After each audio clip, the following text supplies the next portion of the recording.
Chief of War, épisode 4, City of Flower, Partie 2. Review, let's go. Bon, déjà, les gars, je vous fais un petit résumé de l'épisode et après, je vous parle de ce que j'en pense. D'abord, on a une partie sur la lutte de pouvoir pour Hawaï, comme d'hab. Il y a la mort du roi Kalani Opu. Et il nomme son fils Keaua en tant que chef du gouvernement. Mais en fait, il a donné le rôle de dieu de la guerre à Kamehameha. Ce qui fait que son fils, l'héritier Keaua, n'est pas d'accord avec la décision de son père. Et il décide de dire à Kamehameha, c'est la guerre entre nous deux. Mais pas pour maintenant, sinon tous leurs soldats vont s'entretuer, tu vois. Et on revoit aussi le roi de Maui, Kahekili. Et on voit que pendant un conseil ou dans une tente, il y a ces guerriers qui lui disent, mais mon roi, en fait, tu veux t'attaquer à toutes les îles, mais c'est pas comme dans la prophétie, en fait, là. Là, c'est ton ambition. Et le roi, il fait une petite magouille, il dit, ce n'est pas mon ambition, c'est la prophétie, mais je dois tuer tous les autres, 100 royaux, hors le mien, car les autres îles ne m'écouteront pas s'il y a toujours le roi ou le prince. C'est ça la prophétie pour unir Hawaï. Celui-là. Et après, t'as ces gardes comme ça. Ok. Et par rapport aussi à Keaua et Kamehameha, je me dis peut-être que en fait Keaua va faire alliance avec le roi de Maui. Ou peut-être qu'il va faire alliance avec des Européens, je ne sais pas. Mais je suis sûr que Kamehameha va faire alliance avec le Jason Momoa, quoi, Kayana. Ça, c'est sûr. Et ensuite, on voit aussi que Kaahumanu, elle n'écoute pas les hommes et elle a de l'influence sur son mari Kamehameha. Parce que voilà, Kaahumanu, elle voit que Kamehameha, il est au pro doute et tout. Et elle dit à son papa, hey, je vais aller voir mon mari. Le papa, il dit, non, reste à ta place. Va dans la cuisine, fais le mal avec les autres femmes. Et après, elle va aussi voir l'Européen qui est coincé sur leur île. Elle dit, et dans les autres villes du monde, est-ce que c'est comme ça? L'Européen dit, de partout dans le monde, les femmes, elles doivent rester à leur place. Elles écoutent leur mari, elles restent dans la cuisine. Et après, Kahumano s'est dit, mais je vais pas les écouter. Je vais faire ce que mon instinct me dit. Et du coup, qu'est-ce qu'elle fait? Elle va voir son mari Kamehameha et elle le conseille. Et Kamehameha lui avoue que il n'entend pas les dieux. Hein?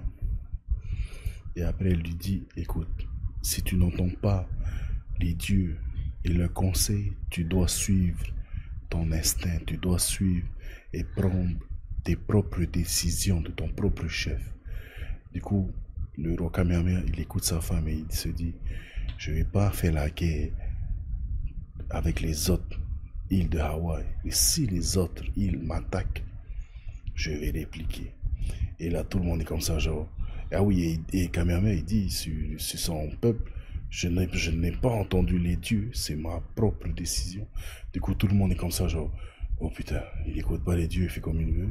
Et t'as même le papa de Kahumanu qui s'est dit, oh my god, ça c'est ma fille, elle m'a pas écouté, elle commence à faire des trucs dans mon dos, ça craint.